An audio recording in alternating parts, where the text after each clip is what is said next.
Ballarat, Victoria, is a quiet regional city known for its tight-knit community and well-preserved historic architecture. Within this setting, an invitation was extended for a family lunch.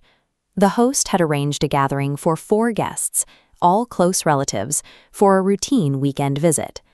The centerpiece of the gathering was a beef Wellington. By all accounts, the afternoon proceeded normally, with the guests sharing a meal in a relaxed, domestic atmosphere. This ordinary lunch of home-cooked pastry and meat would soon become the focal point of a complex criminal inquiry, illustrating how a lethal substance can remain undetected in a familiar environment. The normalcy evaporated days later. All 4 guests experienced a sudden, violent onset of illness, resulting in emergency hospital admissions as their conditions rapidly deteriorated. Upon arrival, doctors initially suspected severe gastroenteritis. However, the medical teams soon noticed a more alarming development. The patients were experiencing rapid, catastrophic liver failure. The turning point arrived with toxicology testing. Lab results identified the presence of a specific, rare biological agent, shifting the diagnosis from common food poisoning to something far more dangerous. The physiological damage was irreversible.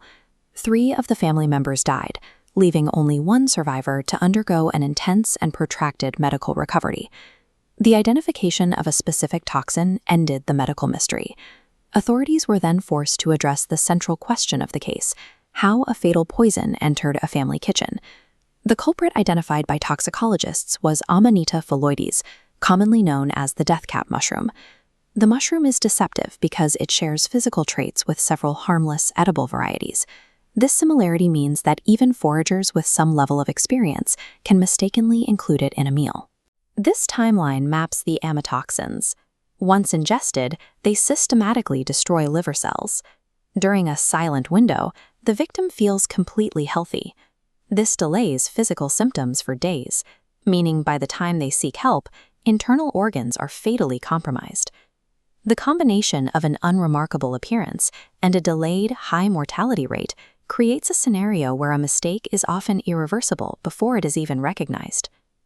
Homicide detectives intervened shortly after the deaths. The extreme rarity of death cap poisonings in a domestic setting led investigators to treat the incident as a suspicious death inquiry. Police executed search warrants at the host's property. They searched for discarded food, any outdoor foraging equipment, or evidence of the fungi. Simultaneously, investigators interviewed the survivor and spoke with local residents, seeking information about any mushroom foraging activity in the Ballarat area. Because the meal was consumed days before the investigation began, physical trace evidence was scarce. Detectives realized that physical evidence alone might not be enough to determine if the poisoning was an accident or an intentional act. To bridge the gap between the physical evidence and the question of intent, investigators turned to the suspect's digital history. Police seized electronic devices from the home. They analyzed search histories and internet activity, looking for research related to toxic plants or foraging locations. By analyzing phone records and cell tower pings, detectives reconstructed the suspect's movements before the lunch. Investigators cross-referenced these coordinates with CCTV footage, verifying the exact timing and location of vehicle movements.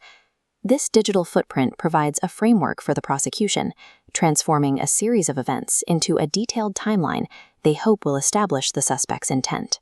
This investigative work led to official criminal charges. The host was formally charged by police, moving the case into the judicial system. The prosecution's case is built on the assertion that the digital records and forensic data, when viewed together, demonstrate a deliberate plan. The defense is expected to argue that the event was a genuine and tragic accident, the result of a fatal error by an amateur forager. The trial will serve as a test for whether digital behavioral tracking can definitively prove a person's state of mind in cases involving biological toxins. While forensic science has identified the substance that caused these deaths, and data has mapped the movements leading to the meal, it remains the responsibility of the court to determine the final truth of human intent.